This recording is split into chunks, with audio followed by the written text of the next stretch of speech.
सत्यम 9 बजे अपने दुकान दुकान के लिए निकल जाता है।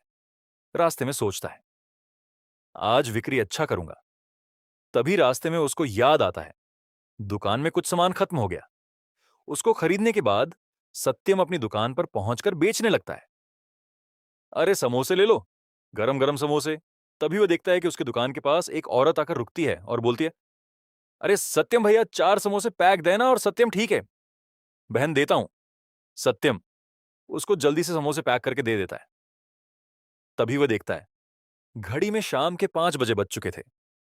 सत्यम जल्दी से दुकान बंद करके घर की ओर चल देता है। रास्ते में जाते जाते वो सोच रहा था, आज तो भूरे दिन भर में केवल 20 रुपया का बिक्री हुआ है। 20 रुपया में तो कोई राशन नहीं होता है। ये बात उसको अंदर ही अंदर खाए जा रहा था। घर पहुंचकर वह अपना कपड़े बदलकर मन ही मन दुखी होते हुए जाकर वो चटाई पर बैठक वह अपनी पत्नी को बोलता है, अरे आज हद पार हो गई भगवान। आज 20 रुपया का बिक्री हुआ, इतने में तो को भी रारान नहीं ले पाया। कोई बात नहीं जी, आज रात पानी पीकर ही रह जाएंगे। बस इतना कहकर वो दोनों चटाई पर हां लेटे जाते हैं। सत्यम सोचने लगता है, एक बड़ी दुकान खोलने के बारे में। इतना कहकर वह सो जाता है। आधी रात में जब सब सो रहा था, तभी उसके द्वार पे गायों की चिल्लाने की आवाज सुनाई दी। सत्यम ने सोचा वैसे ही चिल्ला रहा होगा, गायों को क्या है, लेकिन बाहर का नजारा कुछ अदृश्य था। देखते देखते उसके द्वार पर एक जादुई आम का पेड़ प्रकट हो गया। आम से लदा हुआ, अपने बहुत ही सुंदर देखने में लगा। सत्यम सुबह जैसे ही उठकर अपने द्वार पर आता है, तभी वह देखता है कि कल तो वहां पर पेड़ ही नहीं था, आज कहाँ से आ गया। वह देखकर दंग रह गया। उसमें बहुत सारा आम लगा हुआ था, इतना था कि वह सारे आम को बेचकर अमीर हो जाता।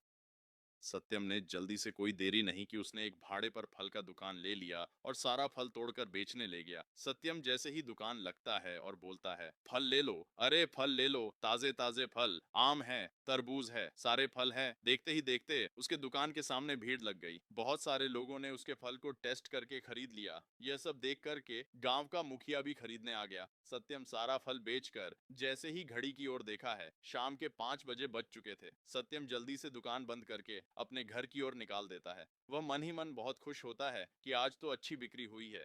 सत्यम जैसे ही घर की ओर जाने लगता है, तभी वह अपनी द्वार पर आकर देखा है कि उसका मन इतना उदास हो गया। देखते देखते उसके द्वारा पर कोई आम का पेड़ नहीं था, वह तो केवल एक छलावा था। बस इतना सा देखकर सत्यम अपने दुखी मन लेकर घर के अंदर जाते हुए सोचता है, चलो कोई बात नहीं, खाने के लिए तो पैसा हुआ, अपने में तो हम लोग एक नई घर बना लेंगे और बहुत सारा खान की चीज जैसे अनाज भी खरीद लेंगे। वह घर के अंदर जाता है और अपना नहा धोकर कपड़ा बदलकर खाना खाने के बाद बिना कोई बात किया अपनी पत्नी से सीधा जाकर बिस्तर पर लेट जाता है। उसकी पत्नी भी आकर बिस्तर पर लेट जाता है। दोनों माँ ही मन सोचने लगता है, भगवान का लख लख शुक्रिया, जो इतना दिया इतने में ही मैं खुश हो गया भगवान।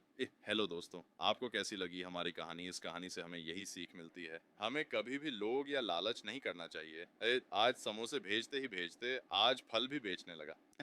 ईमानदारी का फल मीठा होता है। अगर आपको अच्छा लगा तो विभा टोन्स को सब्सक्राइब कर लेना। Bye bye.